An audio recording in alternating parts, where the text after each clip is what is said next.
내가 그리스도와 함께 십자가에 못 박혔나니 그런즉 이제는 내가 사는 것이 아니요 오직 내 안에 그리스도께서 사시는 것이라. 이제 내가 육체 가운데 사는 것은 나를 사랑하사 나를 위하여 자기 자신을 버리신 하나님의 아들을 믿는 믿음 안에서 사는 것이라. 그 어떤 희생을 한다 해도 그 값이 점점점 높아지면 그것이 아깝지 않은 법인데, 우리 예수님이 치르신 십자가의 그 희생의 엄청난 값에 비하면 우리 주님이 얻으신 우리는요, 실은 너무나도 보잘것없는 존재들이다라는 사실. 우리가 요구한 것도 아닙니다. 그런데 왜 예수님은 그렇게 하셨느냐? 아무리 생각해봐도 이해가 되지 않는데, 아무리 생각해봐도 우리는 모르겠는데, 성경은 그 이유에 대해서 뭐라고 이야기하고 있느냐? 바로 저와 여러분을 향한 예수님의, 하나님의 사랑 때문이었다라고 말씀하신다는 것이죠. 우리가 존귀해서 하나님이 사랑해 주신 것이 아니라 하나님이 사랑해 주셨기에 우리가 존귀한 존재가 되었다. 내가 잘나서가 아닙니다. 내가 능력이 있어서가 아닙니다. 내가 힘이 있어서가 아닙니다. 내가 높은 위치에 있어서가 아닙니다. 하나님이 나를 사랑해 주셨기에 나는 존귀해졌다라는 것이죠. 두 가지를 생각해 보려고 하는데요. 먼저 우리는 하나님을 닮았다라는 것입니다.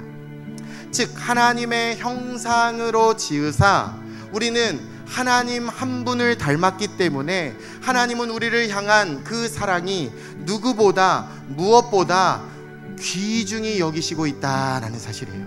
자, 또한 이 존귀함의 특징은요, 하나님의 손으로 우리를 만들어 주셨다라는 사실이에요. 생각해 보십시오. 어디를 가도 천편일률적으로 쿵쿵쿵쿵 공장에서 대량으로 찍어내는 그 제품들과 한 사람이 직접 손으로 만드는 핸드메이드한, 여러분 이런 제품은 그 가치가 다릅니다. 가격도 다릅니다. 보기에도 훨씬 더 귀해 보입니다. 그래서 공장에서 찍어내는 것을 상품이라고 말하고요, 여러분 직접 손으로 만드는 것은 뭐라고 하느냐? 작품이다 라고 이야기해요. 여러분 작품은 부르는 게 값입니다. 그런데요, 저와 여러분 우리는 하나님께서 직접 손으로 빚으신 하나님의 존귀한 작품이다 라는 사실이죠. 하나님의 하나밖에 없는 예수님이 나를 구원하시기 위해 이 땅에 오실 만큼 십자가에 오르사 당신의 생명을 우리에게 주시기까지, 우리를 구원하시기까지 우리는 존귀한 하나님 아빠의 자녀인 줄로 믿습니다. 이 감격과 이 감사와 이 기쁨을 가지고 우리가 살아가는 것이 바로 신앙생활입니다. 이 존귀한 자녀로서 때로는 내가 힘들어도 어려워도 이겨내고 은혜 충만하시고 성령 충만하시고 하나님 아빠